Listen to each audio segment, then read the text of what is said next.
اعوذ باللہ من الشیطان الرجیم، بسم اللہ الرحمن الرحیم۔ فقہ اور علوم الفقہ کے چوتھے اور آخری لیکچر میں خوش آمدید۔ آج کے لیکچر میں ہم فقہا کا تفصیلی تعارف دیکھیں گے۔ اس سے پہلے لیکچر میں احکام شریعت کے ماخذ، حکم تکلیفی، حکم وضعی، متعلقات نصوص، متقابلات نصوص مکمل ہو چکے ہیں۔ اگر ابھی تک آپ نے یہ تینوں لیکچر نہیں دیکھے تو نیچے ڈسکرپشن میں ان کا لنک دے دیا گیا ہے، آپ وہاں سے یہ لیکچر سن سکتے ہیں۔ چوتھا اور آخری لیکچر بڑا امپورٹنٹ ہے اور وہ ہے فقہا کا تعارف۔ فقہا میں سے سب سے پہلے امام ابو حنیفہ، امام مالک، امام شافعی، امام احمد بن حنبل، یہ چار فقہا اہم ہیں کیونکہ یہ چاروں کے چاروں وہ ہیں جن سے باقاعدہ پورا ایک مسلک وجود میں آتا ہے۔ ابو حنیفہ سے حنفی، مالک سے مالکی، شافعی سے شوافی اور احمد بن حنبل سے حنبلی رحمہم اللہ۔ تو سب سے پہلے شروع کرتے ہیں جی امام ابو حنیفہ رحمہم اللہ کا تعارف۔ 80 ہجری میں یہ پیدا ہوتے ہیں اور 150 ہجری میں انہوں نے وفات پائی، یہ آپ نے یاد رکھنا ہے۔ یہ سب سے پرانی فقہ ہے اور سب سے پہلے امام ابو حنیفہ ہی تھے۔ امام ابو حنیفہ کا اصل نام نعمان بن ثابت بن زطا بن مربزان تھا۔ عام طور پر نعمان بن ثابت ہی مشہور ہے، اور ابھی اس دفعہ 2024 کے پیپر میں سندھ پبلک سروس کمیشن میں یہ سوال بھی آیا تھا کہ نعمان بن ثابت کس کا اصل نام تھا، تو وہ ابو حنیفہ رحمہ اللہ کا۔ آپ کی کنیت ابو حنیفہ، لقب امام اعظم اور سراج الائمہ ہے۔ 80 ہجری بمطابق 699 عیسوی کو کوفہ میں پیدا ہوئے، یہ ایم سی کیوز ہے کوفہ والا۔ نسلاً اجمی تھے، یہ بھی ایم سی کیوز ہے، ان کے آپ کے جو والدین تھے وہ اجمی النسل تھے، ہاشمی النسل یا عربی النسل نہیں تھے۔ امام ابو حنیفہ نے امام شافعی کے کہنے پر علم کی طرف سنجیدگی اختیار کی، یہ بھی ایم سی کیوز ہے، یعنی امام ابو حنیفہ نے کس امام کے کہنے پر اپنے آپ کو علم کی طرف توجہ مبذول کروائی، اور وہ تھے امام شافعی۔ اس کے بعد آتا ہے جی امام ابو حنیفہ کے اولین جو استاد تھے وہ حماد بن ابی سلیمان تھے، یہ الگ ایم سی کیوز ہے۔ اپنے استاد امام شافعی کے کہنے پر حصول علم کی طرف سنجیدہ ہوئے، لیکن جو سب سے پہلے حلقہ شاگرد اختیار کیا اور جس استاد کے سامنے علم کے لیے بیٹھے وہ حماد بن ابی سلیمان تھے۔ 22 سال کی عمر میں ابو حنیفہ رحمہ اللہ حماد بن ابی سلیمان کے پاس درس حدیث کے لیے حاضر ہوئے۔ اب یہاں پر ایک تعلق سمجھے، حماد بن ابی سلیمان جو ہیں یہ ابراہیم نخعی کے شاگرد ہیں، یہ ایم سی کیوز ہے، اور ابراہیم نخعی جو ہیں یہ علقمہ کے شاگرد ہیں، اور علقمہ جو ہیں یہ عبداللہ بن مسعود کے شاگرد ہیں۔ اب یہ تعلق بنتا ہے امام ابو حنیفہ اور عبداللہ بن مسعود کا، یعنی کہ امام ابو حنیفہ شاگرد ہیں حماد بن ابی سلیمان کے، حماد بن ابی سلیمان شاگرد ہے ابراہیم نخعی کے، ابراہیم ہے علقمہ کے، اور علقمہ ہے عبداللہ بن مسعود رضی اللہ عنہ کے۔ امام ابو حنیفہ نے حصول حدیث کے لیے کوفہ، بصرہ اور حرمین شریفین کا سفر کیا۔ 40 اساتذہ کرام، یہ بھی ایم سی کیوز ہے، امام ابو حنیفہ نے 40 اساتذہ سے زائد ہیں جو ان سے کسب فیض حاصل کیا، اور ان کے مشہور اساتذہ میں امام باقر، امام جعفر صادق ہیں، یہ بھی ایم سی کیوز ہے۔ امام جعفر صادق اور امام باقر یہ انشاءاللہ العزیز ہم دعوت و ارشاد کو ٹاپک میں پڑھیں گے، جس میں ہم اہل تشیع کا اور ان کے 12 امام و اثنا عشریہ اسماعیلیہ کرامتیہ وغیرہ کا تعارف آئے گا۔ اوکے جی، فقہ حنفی میں استحسان جو ہے اس سب سے اہم ماخذ ہے، اور یہ بھی ایم سی کو آتا ہے کہ استحسان کو سب سے زیادہ کس نے استعمال کیا ہے، تو احناف نے استحسان کو سب سے زیادہ استعمال کیا ہے۔ استحسان کیا ہے یہ ہم نے پہلے ہی لیکچر میں جب ہم نے فقہ کے ماخذ پڑھے تھے تو اس میں آپ کو یہ بتا دیا گیا تھا۔ استحسان کا لغوی مطلب سمجھ لیجیے حسن سے ہے، پسندیدہ چیز سے ہے۔ امام ابو حنیفہ نے کوفہ میں ایک اجتہادی کمیٹی بھی قائم کی اور جس کے ارکان کی تعداد 40 تھی۔ اچھا 40 والا یہ والا کویشچن امپورٹنٹ ہے، یہ جو اوپر والا 40 اساتذہ والا ہے یہ اتنا اہم نہیں ہے بنسبت اس کے کہ اجتہادی کمیٹی جو امام ابو حنیفہ رحمہ اللہ نے قائم کی تھی اس کے ارکان کی تعداد کتنی تھی؟ 40 ارکان کی تعداد تھی۔ 1000 سے زائد شاگرد ہیں، یہ اصل میں یہ ایم سی کو اتنے امپورٹنٹ نہیں ہوتے اس لیے کہ یہ ڈیجٹ آگے پیچھے چینج ہو جاتے ہیں، اور لیکن یہ جو خاص شاگرد ہیں یہ وہی خاص شاگرد ہیں جو ان کی اجتہادی کمیٹی کے ممبر تھے، اور ان کی تعداد کتنی تھی؟ 40۔ امام ابو حنیفہ سے 12 لاکھ سے زائد مسائل انہوں نے بیان کیے ہیں۔ صحیح بخاری میں ثلاثی روایات کی تعداد 22 ہے، یہ بخاری کا کویشچن ہے، اور ان میں سے جو اصل اہم چیز ہے 20 احادیث امام بخاری نے امام ابو حنیفہ کے شاگردوں سے روایت کی ہیں۔ اس سے آپ امام ابو حنیفہ کا لیول چیک کر سکتے ہیں کہ بخاری میں 22 ثلاثی روایات ہیں سب سے زیادہ، اور ان 22 میں سے جو 20 روایات ہیں وہ امام ابو حنیفہ رحمہ اللہ کے شاگردوں سے بیان کی گئی ہیں۔ یہ ایک بہت بڑا پوائنٹ ہے ان لوگوں کے لیے جو آج کے دور میں امام ابو حنیفہ پر نعوذ باللہ طعن کرتے ہیں۔ اوکے جی، نیکسٹ چلتے ہیں 129 ہجری میں مروان ثانی، یہ مروان ثانی بنو امیہ کا تھا، اور بنو امیہ کا آگے ایک پورا ٹاپک آئے گا ہسٹری میں۔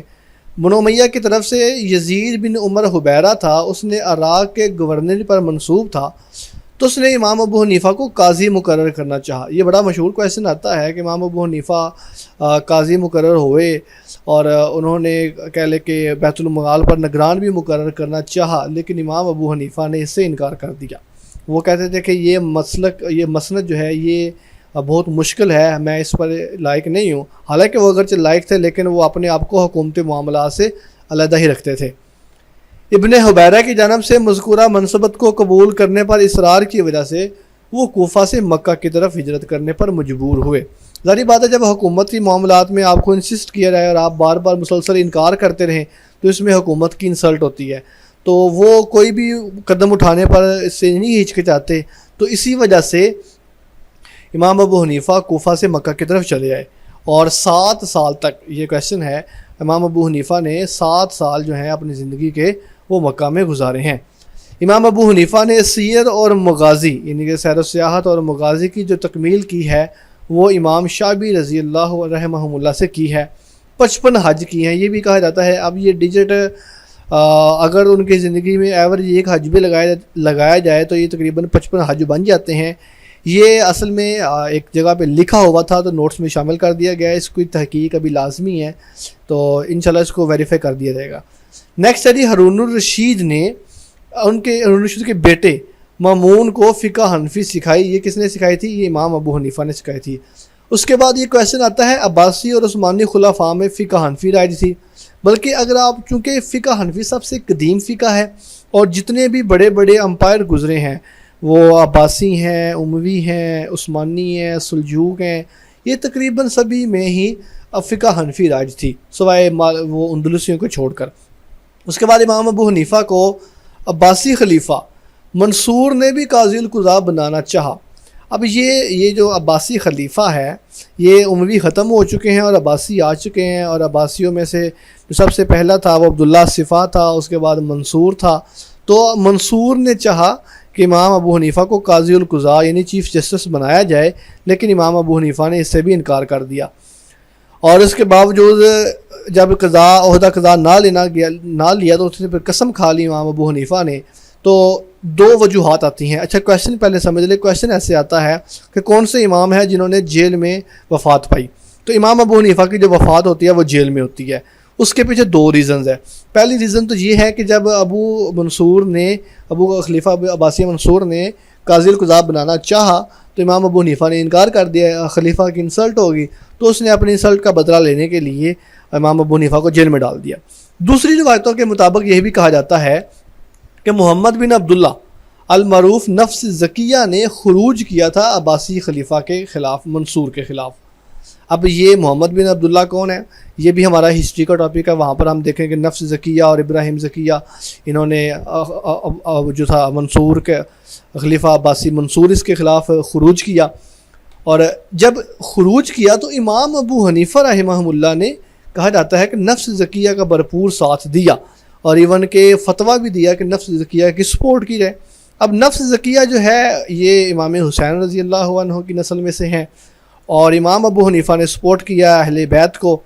عباسی خلیفہ منصور کو غصہ آیا تو اس نے امام ابو حنیفہ کو کہا جاتا ہے کہ پہلے بغداد بلایا، اور بغداد بلانے کے بعد کہا جاتا ہے کہ ان کو اینٹیں شمار کرنے پر لگا دیا، یعنی کہ ان کی انسلٹ کی گئی، اور بعد میں 146 میں انہیں جیل میں ڈال دیا گیا۔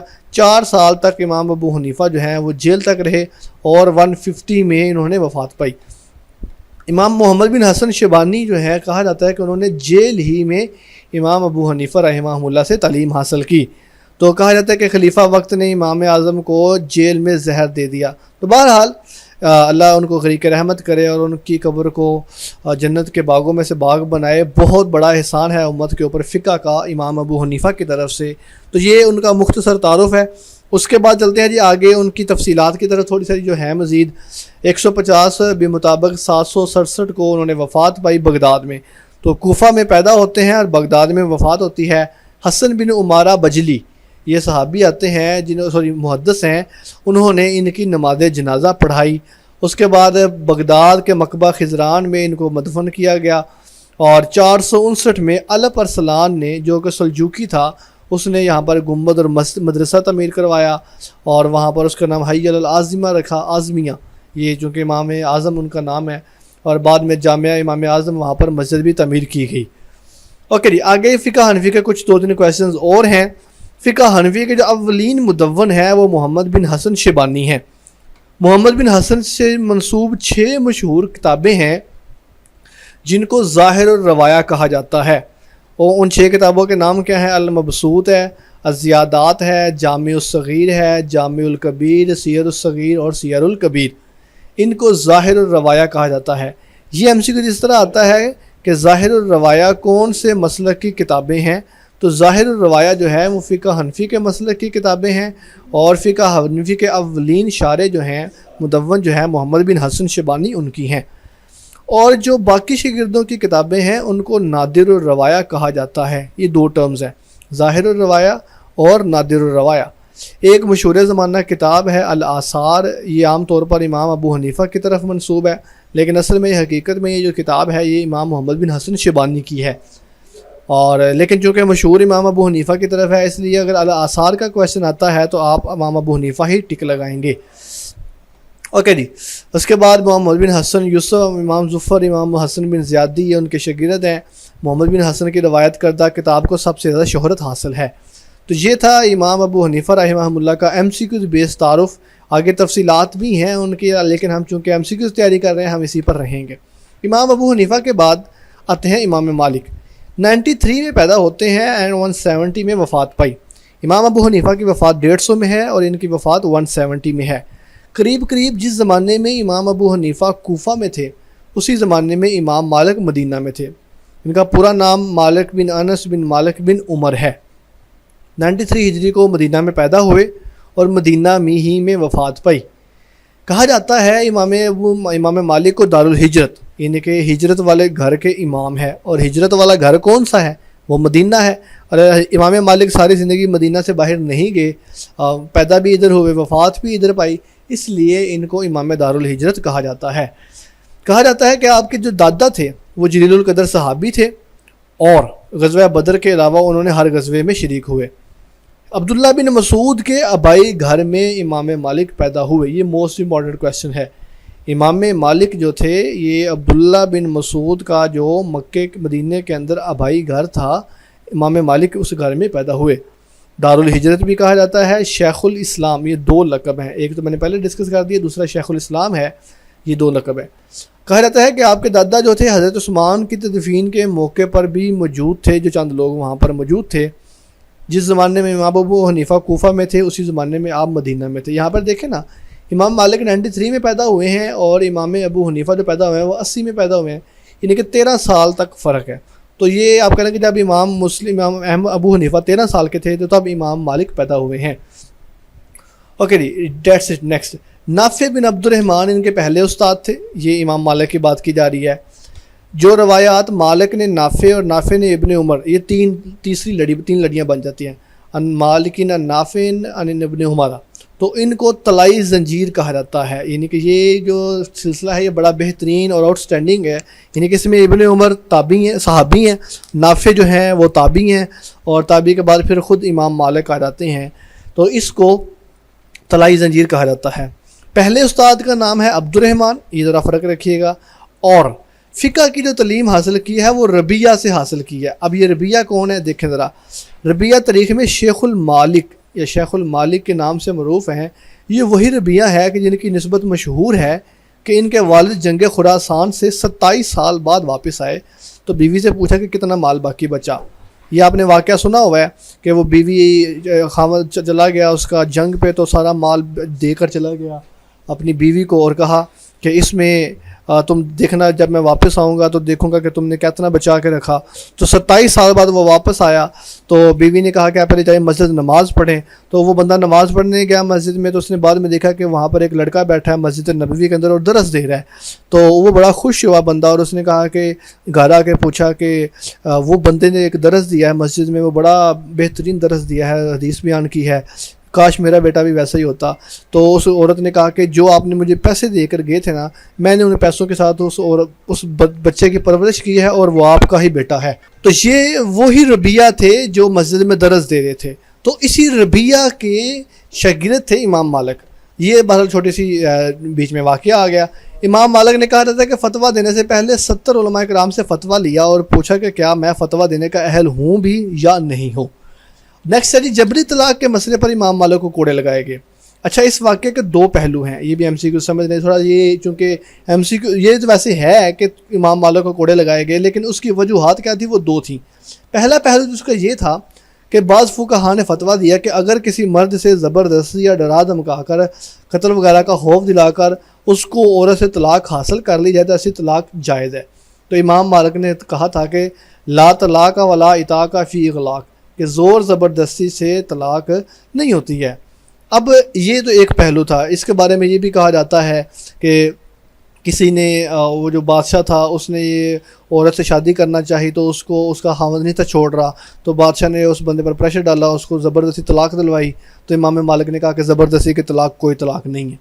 اچھا، ایک واقعے کے ساتھ ایک دوسرا پہلو یہ ہے کہ جب میں نے شروع میں آپ کو بتایا امام ابو حنیفہ میں کہ ٹاپک میں کہ نفس زکیہ نے خروج کیا تھا، تو نفس زکیہ کی جو رپورٹ تھی وہ کوفے کے اندر امام ابو حنیفہ نے کی، اور خلیفہ منصور کے عہد کے اندر نفس زکیہ کے خروج کو مدینے کے اندر امام مالک نے سپورٹ کی، یعنی کہ کوفہ کے اندر امام ابو حنیفہ نے سپورٹ کی اور مدینے کے اندر نفس زکیہ کے حق میں فتویٰ دیا، اور کہا کہ جس طرح جبری طلاق نہیں ہوتی ہے ایسے جبری بیعت نہیں ہو سکتی، لہٰذا خلیفہ منصور نے جبری بیعت لی ہے، اس کی بیعت بھی باطل ہے۔ اس وقت مدینے کا گورنر جعفر بن سلیمان تھا جو منصور کا چچا زاد بھائی تھا، اس نے اس کو کیا کیا، امام ابو حنیفہ امام مالک کو پہلے متنبع کیا، بعد میں مارا پیٹا، کوڑے لگائے، اور کہا جاتا ہے کہ منہ کالا کر کے پورے شہر میں بھی گھمایا۔ جب خلیفہ منصور کو اطلاع ملی تو وہ غصے ہوا، اس نے جعفر کو بلایا، اس کی سزا دی کہ اس کو بھی گدھے پر سوار کر کے دارالخلافہ بغداد بلایا۔ تو بہرحال یہ اس کا بدلہ لیا گیا جعفر بن سلیمان کا۔ تو یہ اس کے پیچھے دو وجوہات ہیں امام مالک کی کوڑے لگانے کے پیچھے۔ وہاں پر وہ بڑا مشہور جملہ امام مالک نے کہا تھا کہ من عرفنی فقد عرفنی فمن لم یعرفنی فانا انس بن مالک، جو مجھے جانتا ہے وہ مجھے جانتا ہی ہے، اور جو مجھے نہیں جانتا وہ مجھے پہچان لے کہ میں انس بن مالک ہوں، مالک بن انس ہوں، اور میں جبری طلاق کے حق میں نہیں ہوں۔ تو بہرحال امام مالک کی مشہور جو کتاب ہے وہ موطا امام مالک ہے۔ اس کو تھوڑا ڈیٹیل سے ہم ڈسکس کریں گے، کیسی آئی، کیا معنی ہے، کیونکہ اس کے بارے میں ایک سوال یہ آیا تھا کہ موطا کا معنی کیا ہے۔ موطا کا لغوی معنی ہے روندا ہوا، ایسا راستہ کہ جس پر کثرت سے گزرا جائے، بار بار گزرا جائے۔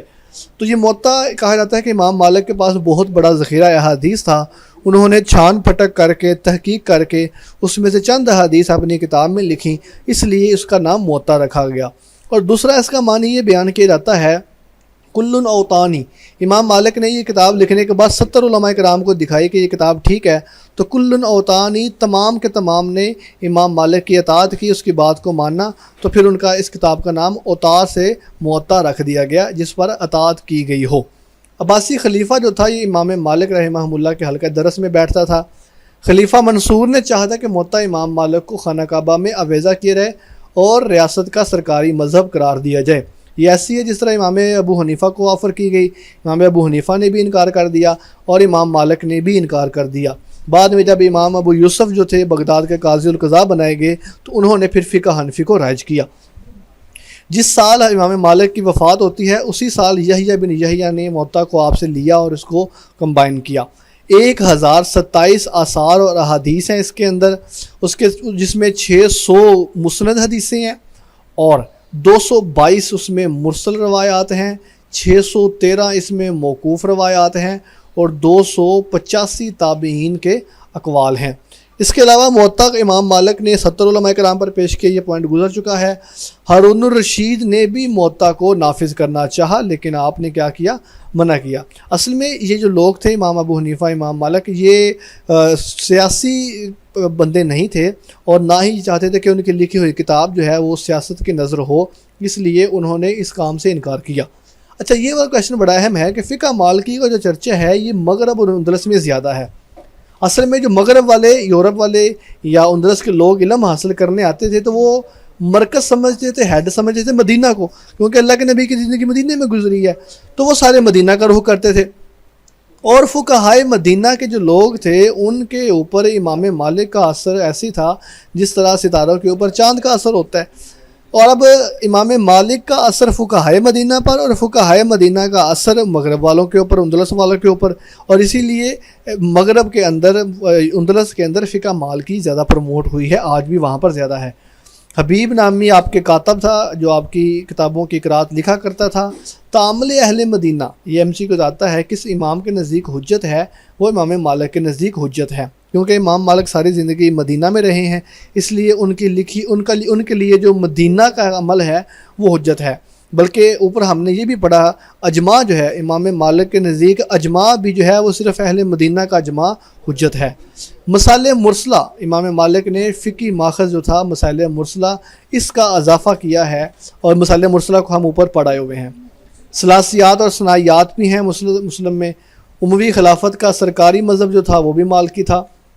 کہا جاتا ہے امام مالک جو تھے یہ حضرت عمر فاروق رضی اللہ عنہ کی نشست پر بیٹھ کر درس دیا کرتے تھے، اور اگر دیکھا جائے تو امام مالک انتہائی ٹھاٹھ باٹھ والے اور شان و شوکت والے اور روب دبدبے والی شخصیت تھی۔ آپ دیکھیں بادشاہ وقت جو ہے خلیفہ منصور، ہادی، مہدی، ہارون الرشید، ان کے زمانے یہ جو تھے یہ امام مالک سے ڈرتے تھے، اتنا روب تھا۔ کہا جاتا ہے کہ جب امام ابو حنیفہ ایک دفعہ امام مالک کو ملنے کے لیے گئے، ملاقات کے لیے گئے، تو امام جو تھے خود شہر سے نکل کر باہر ویلکم کیا اور اپنی چادر ان کے لیے بچھائی۔ یہ تھا ایک امام کا دوسرے امام کے ساتھ محبت کا اظہار۔ لیکن جب دوسری طرف بادشاہ ہارون ایک دفعہ امام مالک کے پاس آیا تو امام مالک نے اسے طلباء کے ساتھ ہی بٹھایا کہ ادھر نیچے بیٹھ کر درس سنو، تمہارے لیے میں درس چھوڑ کر یہ نیچے نہیں بیٹھ سکتا۔ یعنی کہ بادشاہ کے ساتھ یہ والا بیہیو ہے، لیکن امام ابو حنیفہ کے ساتھ وہ رویہ ہے کہ خود شہر سے باہر نکل کر ان کا ویلکم کیا ہے۔ تو بہرحال یہ امام ابو حنیفہ اور امام مالک ایک ہی عہد کے ہیں۔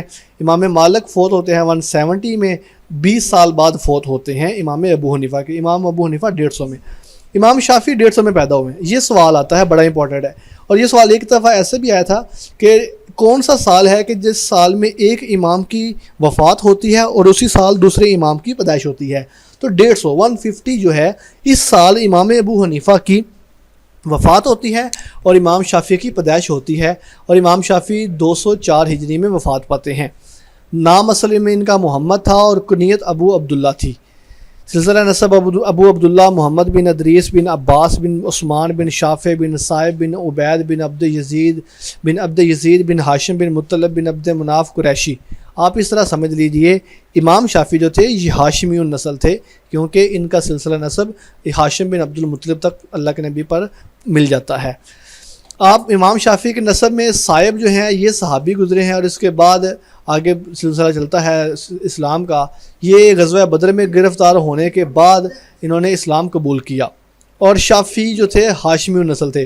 اوپر جو گزرا تھا امام ابو حنیفہ کا وہ اجمی النسل تھے۔ اوکے جی، شافع بن صائب کی وجہ سے آپ کو شافعی کہا جاتا تھا۔ اچھا، ان کا لقب ہے ناصر الحدیث اور ناصر السنہ، یعنی حدیث کی مدد کرنے والا اور سنت کی مدد کرنے والا۔ اور یہ بھی کہا جاتا ہے کہ اصول فقہ کا بانی، یعنی کہ فقہ کے اوپر جو سب سے پہلے اور سب سے امپورٹنٹ کام کیا ہے وہ امام شافعی نے کیا ہے، اور امام شافعی کو اصول فقہ کا بانی سمجھا جاتا ہے۔ 150 کو فلسطین میں پیدا ہوئے۔ یہ امپورٹنٹ MCQs ہے کہ کون سے امام فلسطین میں پیدا ہوئے۔ تو اسکلان کے شہر غزہ کے جو کہ فلسطین میں ہے وہاں پر پیدا ہوئے۔ 2 سال کی عمر میں پھر یہ مکے چلے آئے۔ 7 سال کی عمر میں انہوں نے قرآن پاک حفظ کر لیا، اور 10 سال کی عمر میں انہوں نے موطا امام مالک کو حفظ کر لی۔ آپ کی جو والدہ تھیں وہ فاطمہ بنت عبداللہ بن حسن بن علی بن ابی طالب، یعنی کہ ماں کی طرف سے سلسلہ نسب حضرت علی تک جا کر ملتا ہے، اور یہ ہاشمیہ تھی۔ امام شافعی کا سلسلہ نسب 7ویں پشت پر جا کر آپ صلی اللہ علیہ وآلہ وسلم سے ملتا ہے۔ مکہ کے جو مفتی تھے مسلم بن خالد الزنجی، انہوں نے یہ کہا تھا کہ 15 سال کی عمر میں آپ کو فتویٰ دینے کی اجازت دے دی۔ یہ سوال ایسے بھی آیا ہوا ہے کہ کون سے امام تھے جو 15 سال کی عمر میں فتویٰ دینے لگ پڑے، تو وہ امام شافعی تھے جن کو فتویٰ دینے کا یہ فتویٰ دیا تھا مسلم بن خالد الزنجی نے، اور یہی ان کے سب سے پہلے استاد بھی تھے۔ امام مالک شافعی نے فقہ کی جو اولین تعلیم حاصل کی تھی وہ مکہ کے مفتی خالد الزنجی سے حاصل کی تھی، اور خالد الزنجی نے ہی آپ کو یہ فتویٰ دیا تھا کہ آپ فتویٰ دینے کے قابل ہو چکے ہیں۔ یہ بھی سوال آتا ہے کہ کون سے امام تھے جو نجران کے گورنر بھی رہے؟ تو امام شافعی کچھ عرصہ تک نجران کے گورنر رہے، لیکن بعد میں علیحدہ ہو گئے۔ امام شافعی جو تھے یہ امام مالک کے 9 سال تک شاگرد رہے ہیں۔ جسٹ امیجن 9 سال تک امام شافعی نے شاگردی اختیار کی ہے امام مالک کی۔ امام شافعی کو علوی تحریک سے تعلقات کی بنا پر یہ بھی کہا جاتا ہے کہ 34 سال کی عمر میں خلیفہ ہارون الرشید کے سامنے پیش کیا گیا۔ جیسا کہ آپ کو معلوم ہے کہ اس سے پہلے جو 2 اماموں کا ہم نے تعارف پڑھا ہے، امام ابو حنیفہ کو جیل بھیجا گیا، امام مالک کو کوڑے لگائے گئے، تو امام شافعی جب نجران کے گورنر تھے تو اس کے اوپر بھی یہ اعتراض تھا کہ یہ علوی تحریک کے ساتھ ہیں، اور علوی تحریک وہی ہے جو محمد بن عبداللہ جو تھے کہ نفس زکیہ تھے، ابراہیم زکیہ، ان کے ساتھ تعلق علوی تحریک کا۔ تو امام شافعی کے اوپر بھی یہ اعتراض ہوا، تو جب امام شافعی کو پتہ چلا اور اس طرح ان کی آپ کہہ لیں کہ پیشی ہوئی، تو محمد بن حسن شیبانی نے آپ کہہ لیں کہ ان کی سفارش کی اور ان کی پھر اس طرح بچت ہو گئی، تو امام شافعی نے اس کے بعد پھر سیاست سے توبہ کر لی اور انہوں نے پھر نجران کی جو گورنری تھی وہ بھی چھوڑ دی۔ حج کے بعد حج کے موقع پر امام احمد بن حنبل نے امام شافعی سے ملاقات کی۔ اب یہ دیکھیں جو امام شافعی ہیں یہ شاگرد ہیں امام مالک کے، یہ اوپر گزرا ہے امام مالک کے شاگرد ہیں، اور حج کے موقع پہ امام احمد بن حنبل کی ملاقات ہوتی ہے امام شافعی سے۔ اور امام شافعی کے نزدیک جو حدیث مرسل ہے وہ سعید بن مسیب سے ہی ناقابل قبول جو حدیث مرسل ہے وہ سعید بن مسیب سے ہی قبول ہو سکتی ہے، اس کے علاوہ کسی اور سے قبول نہیں ہو سکتی۔ یہ ایک الگ بحث ہے، انشاءاللہ اس کو ہم الگ ٹاپک میں دیکھیں گے۔ امام شافعی امام مالک اور امام محمد بن حسن شیبانی کے شاگرد تھے، یہ بھی MCQ ہے، یعنی کہ امام شافعی نے جیسے امام مالک کے شاگرد رہے ہیں ویسے ہی فقہ حنفی کے جو امام ہے محمد بن حسن شیبانی، امام شافعی ان کے بھی شاگرد رہے ہیں۔ امام شافعی نے عبد الرحمن مہدی کی فہمائش پہ اپنی اصول فقہ پر جو پہلی سب سے کتاب تھی الرسالہ وہ لکھی تھی۔ یہ موسٹ امپورٹنٹ MCQs ہے، یہ موسٹ امپورٹنٹ MCQs ہے کہ امام شافعی نے الرسالہ کس کے کہنے پہ لکھی، عبد الرحمن مہدی کے کہنے پہ، یا پھر یہ کویشچن بھی آتا ہے کہ الرسالہ کس کی ہے، وہ بھی امام شافعی کی ہے، یا پھر یہ بھی آتا ہے کہ یہ کس موضوع پر ہے۔ تو جو الرسالہ کتاب ہے یہ اصول فقہ کے موضوع پر ہے۔ 3 دفعہ امام شافعی نے بغداد کا سفر کیا۔ امام شافعی نے خلاف مالک کتاب بھی لکھی۔ اب یہ دیکھیں حالانکہ امام مالک کے حاکم تھے، امام مالک کی شاگرد تھے، لیکن ان کے خلاف کتاب لکھی جس میں انہوں نے اپنے استاد مالک بن انس کی علمی کوتاہیوں کی طرف توجہ مبذول کروائی۔ امام شافعی کی 2 طرح کی آراء آتی ہیں، ایک کو قول قدیم کہا جاتا ہے اور ایک کو قول جدید کہا جاتا ہے۔ جیسا کہ آپ کو پتہ ہے کہ امام شافعی عمر کے آخری حصے میں مصر چلے گئے تھے، تو مصر جانے سے پہلے جو ان کے اقوال اور ان کے فتاوی جات ہیں ان کو قول قدیم کہا جاتا ہے، اور جو مصر آنے کے بعد ان کو اپڈیٹس ہوئی تھیں، نئے حالات، نئے زمانے اور نئے تقاضے کے مطابق جو انہوں نے فتوے دیے تھے ان کو قول جدید کہا جاتا ہے۔ امام شافعی کا بڑا مشہور مقولہ ہے الفقہاء کلہم عیال ابی حنیفہ، کہ تمام فقہاء جو ہیں وہ امام ابو حنیفہ کے فقہ میں محتاج ہیں، یعنی کہ فقہ میں امام ابو حنیفہ سب سے بلند درجے پر ہیں۔ تو یہ امام شافعی کا تعریفی جملہ ہے امام ابو حنیفہ کے متعلق۔ اسی طرح امام شافعی نے سب سے پہلے قیاس کے باقاعدہ قواعد و ضوابط جو تھے وہ طے کیے۔ کتاب الام امام شافعی کی ہے بڑی مشہور، اور رسالہ جو ہے اصول فقہ پر لکھا ہوا وہ بہت مشہور ہے۔ اسی طرح جو کتاب الام ہے یہ فقہی مسائل پر ہے، یہ ذرا فرق سمجھیے۔ جو کتاب ہے الرسالہ وہ اصول فقہ پر ہے، اور جو کتاب الام ہے وہ فقہ پر ہے۔ فقہ کے اوپر لکھی ہوئی کتاب کا نام الام ہے اور اصول فقہ پر لکھی ہوئی کتاب کا نام الرسالہ ہے۔ یہ آگے بات آ چکی ہے وہی۔ کتاب الام جو ہے یہ مکالمے کی صورت میں ہے، امام شافعی مخالفین کا رد کرتے ہوئے ان کا نام نہیں لیتے، اور یہ تصنیف جو ہے ان کے شاگرد ربیع بن سلیمان مرادی کی روایت سے ہم تک پہنچی ہے۔ آگے اس کی تخریج بھی کی جا چکی ہے، اور اس کے بعد آتا ہے یہ والا کویشچن بڑا اہم ہے۔ ربیع بن سلیمان مرادی جو تھے یہ مصر میں امام شافعی کے آخری شاگرد ہیں، اور المؤذن کے لقب سے یہ مشہور تھے مصر کے اندر، اور امام شافعی سے انہوں نے کتاب الاصول جو ہے وہ روایت کی ہے جو ہم تک پہنچی ہے۔ عام طور پر مبسوط کے نام سے یہ مشہور ہے۔ ایک المبسوط جو ہے وہ فقہ حنفی کی بھی کتاب ہے، وہ الگ ہے۔ امام شافعی جو تھے وہ استحسان کے خلاف تھے، جیسا کہ شروع میں بتایا گیا، فقہ حنفی نے استحسان کو سب سے زیادہ پسند کیا ہے، اور امام شافعی استحسان کے خلاف تھے۔ بلکہ یہ مقولہ بڑا مشہور ہے، پیپر میں بھی آتا ہے، من استحسن فقد شرع، کہ جس نے استحسان کیا گویا اس نے اپنی شریعت گھڑ لی، اپنی شریعت نئی بنا لی۔ تو یہ امام شافعی کا جملہ ہے۔ اوکے جی، امام شافعی کے جو پہلے استاد تھے وہ اسماعیل بن عبداللہ بن قسطنطین المکی تھے۔ امام شافعی عمر کے آخری حصے میں مصر تشریف لے گئے۔ مصر میں امام شافعی کو عبداللہ بن عبد الحکم کے گھر جو تھا، ان کے گھر امام شافعی نے قیام کیا تھا، اور انہی کے گھر میں وفات پائی۔ اچھا، یہ بھی MCQ بڑا اہم ہے۔ امام شافعی نے اپنی زندگی میں 6 عباسی خلفاء، ابو جعفر منصور، محمد مہدی 2، ہادی 3، ہارون الرشید 4، امین الرشید 5 اور مامون الرشید 6 خلفائے عباسیہ کا، 6 عباسی بادشاہوں کا عہد امام شافعی نے دیکھا ہے۔ اور مامون الرشید کی خلافت کے 6 سال 29 رجب 204 ہجری بے مطابق 820 عیسوی کو مصر کے شہر فسطاط میں وفات پائی، اور فسطاط کا عربی زبان میں مطلب خیمے ہوتا ہے، اور یہ وہ شہر ہے جو حضرت عمر فاروق رضی اللہ تعالیٰ عنہ نے بنوایا تھا۔ نماز جمعہ کے بعد آپ کی نماز جنازہ سب سے پہلے سیدہ نفیسہ بن حسن نے ادا کی، اور پھر اس کے بعد ساری حلقت نے، امیر مصر نے نماز جنازہ پڑھائی، عبداللہ بن حکم کے بیٹوں نے تجہیز و تکفین کی، صلاح الدین ایوبی نے آپ کی قبر کے اوپر ایک مقبرہ بنوایا۔ اور یہ بھی کہا جاتا ہے کہ ایوبی سلطنت کا جو مذہب تھا وہ مذہب شافعی تھا، اور شافعی جو تھے جس طرح کے باقی عثمانی اور عباسی حنفی تھے، تو صلاح الدین ایوبی جو تھے یہ شوافی تھے۔ اوکے جی، امام احمد بن حنبل کہتے ہیں کہ اللہ تعالیٰ ہر صدی کے سرے پر ایک عالم دین کو پیدا کرتا ہے جو لوگوں کو سنت کی تعلیم دیتا ہے اور رسول اللہ کی طرف دفاع کرتا ہے ان کی طرف۔ ہم نے دیکھا کہ پہلی صدی کے سرے پر عمر بن عبدالعزیز اور دوسری صدی کے سرے پر امام شافعی آئے ہیں، اور یہ بڑا مشہور جملہ امام شافعی کا ہے، طلب العلم افضل من صلاۃ النافلہ، علم حاصل کرنا نفل نماز سے بھی زیادہ افضل ہے۔ 3 مشہور اور 3 اہم جو ہمارے فقہا ہیں ان کا تعارف ہو چکا ہے۔ چوتھے اور آخری فقی امام احمد بن حنبل جو ہیں آج کے لیکچر کے، ان کو دیکھتے ہیں جی 164 میں، یہ آخر پہ پیدا ہونے والے ہیں ترتیب کے لحاظ سے۔ امام شافعی 150 میں ہوئے، اور امام احمد بن حنبل 164 میں، اور 241 ہجری میں وفات پائی۔ امام احمد بن حنبل کو امام فی الحدیث، امام فی الفقہ، امام فی القرآن، امام فی الفقر، امام فی الزہد، امام فی الورع اور امام فی السنہ، یہ اتنے زیادہ القابات ہیں امام احمد بن حنبل کے۔ امام اہل سنت والجماعت کا بھی لقب ان کو دیا جاتا ہے۔ قبیلہ عدنان کے شیبانی خاندان سے تعلق رکھتے تھے، اور آپ کا جو نسب تھا نزار بن ماد ابن عدنان کے واسطے سے نبی صلی اللہ علیہ وآلہ وسلم سے مل جاتا ہے۔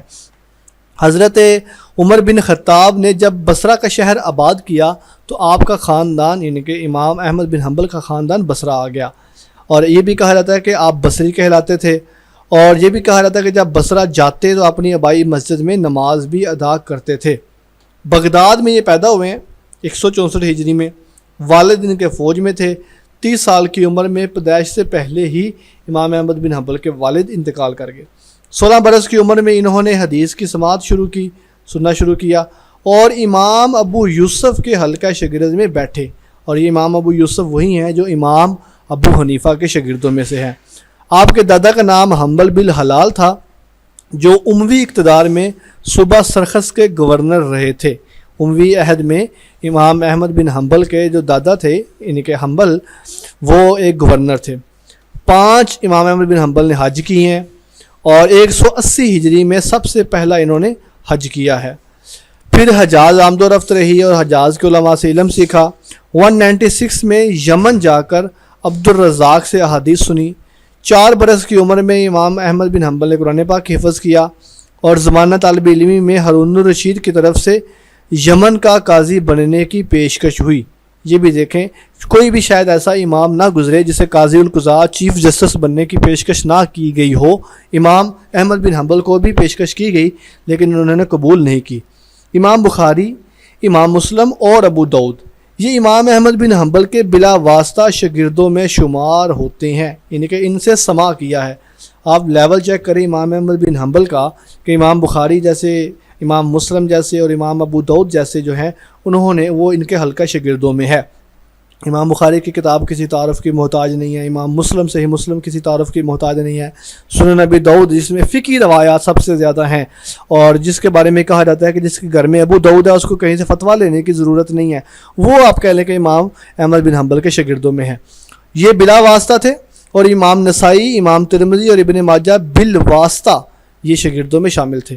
امام احمد بن حنبل کو بھی کوڑے لگائے گئے ہیں، اوپر ہے امام مالک کو بھی کوڑے لگائے گئے تھے، امام شافعی کو بھی پاسبل تھا جیل بھیجا جاتا لیکن وہ محمد بن حسن شیبانی کی وجہ سے بچت ہو گئی، اور امام ابو حنیفہ کی وفات ہی جیل میں ہوتی ہے۔ امام احمد بن حنبل کو بھی کوڑے لگائے گئے، اور ان کا کوڑے لگانے کا مسئلہ تھا مسئلہ خلق قرآن۔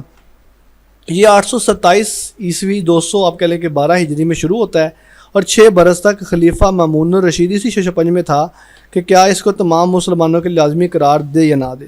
مامون نے یحییٰ بن اقسم قاضی القضاء کو 217 میں معزول کیا اور اس کی جگہ احمد بن داؤد معتزلی کو قاضی القضاء مقرر کر دیا۔ اب مامون الرشید نے جیسے قاضی القضاء بدلا تو یہ جو احمد بن داؤد تھا یہ کٹر قسم کا معتزلہ تھا، اس نے احمد بن حنبل اور موسیٰ بن نوح کو بھی اس مسئلے پر کہہ لیں کہ لے کر آنا چاہا، لیکن سارے لوگوں نے معتزلہ کے حق کو قبول کر لیا اور حلقہ قرآن کے حق میں فتویٰ دے دیا، سوائے ان 2 لوگوں کے، احمد بن حنبل اور موسیٰ بن نوح نے۔ تو احمد بن داؤد نے کہا کہ ان کو بلا کے لاؤ خلافت کے موضوع کے اوپر بحث کرنے کے لیے۔ پورا واقعہ آتا ہے، لے کر گئے، موسیٰ بن نوح جو تھے یہ راستے میں وفات پا گئے، احمد بن حنبل وہاں پر پہنچے، وہاں پہ ڈیبیٹ ہوئی اور بڑا کہہ لیں کہ سخت قسم کے وہاں پر مناظرے ہوئے، لیکن کسی طریقے سے وہاں پر بچت ہوگی، لیکن پھر بھی کوڑے جو تھے وہ قاضی القضاء چیف جسٹس کے کہنے پر امام احمد بن حنبل کو لگائے گی۔ امام احمد بن حنبل باقی بچ گئے۔ اس کے بعد امام احمد بن حنبل نے 4 عباسی خلفاء مامون الرشید، معتصم باللہ، واثق باللہ اور متوکل باللہ کا دور دیکھا۔ یہ جو 3 تھے، مامون الرشید، معتصم باللہ اور واثق باللہ، یہ انتہائی کٹر قسم کے معتزلے تھے۔ مامون الرشید کے عہد میں کوڑے لگے، معتصم کے عہد میں کوڑے لگے، واثق کے عہد میں کوڑے لگے، پھر جا کر متوکل باللہ کا دور آیا تو یہ اس نے جو تھی سختیاں کم کی اور اس نے معتزلہ کا زور توڑا۔ تو یہ مامون، معتصم اور واثق کی اذیتوں کو سہا۔ 12 ربیع الاول 241 کو جمعہ کے دن امام احمد بن حنبل نے بغداد میں وفات پائی، اور اس وقت ان کی عمر 77 تھی۔ اس وقت جو کہ امیر بغداد تھے محمد بن عبداللہ طاہر، انہوں نے امام احمد بن حنبل کی نماز جنازہ پڑھائی۔ صالح بن احمد بن حنبل، یہ امام احمد بن حنبل کے بیٹے تھے، انہوں نے قاضی جب بنے تو سب سے پہلے فقہ حنفی کا نفاذ کیا، یعنی کہ یہ ان کے بیٹے تھے اور انہوں نے ہی امام احمد بن حنبل کی کتابوں کو اور ان کے فتاوی جات کو کمپائل کیا۔ اوکے جی، عبداللہ بن احمد بن حنبل یہ امام صاحب کے بیٹے تھے اور ان کا جو میدان تھا روایت حدیث تھا۔ مسند احمد انہی کی کاوش و اضافے کا نتیجہ ہے، یہاں پر تھوڑی کریکشن کر لی، صالح بن احمد بن حنبل ہیں، انہوں نے فقہ حنفی کو نافذ کیا، حنبلی کو اور جو عبداللہ بن احمد ہیں انہوں نے مسند احمد کو کمپائل کیا تھا۔ ابو بکر الخلال ان کے شاگرد غلام الخلال کے نام سے مشہور ہیں، جن کی فقہ حنبلی میں وہی حیثیت ہے جو فقہ حنفی میں امام ابو یوسف، امام محمد اور امام ظفر کی ہے، یعنی یہ تینوں لوگ یہ وہی درجہ رکھتے ہیں جو امام محمد بن حسن، امام یوسف اور امام ظفر رکھتے ہیں۔ امام احمد بن حنبل نے 16 سال کی عمر میں مسند احمد کو مدون کرنا شروع کیا۔ مسند کے 18 حصے ہیں۔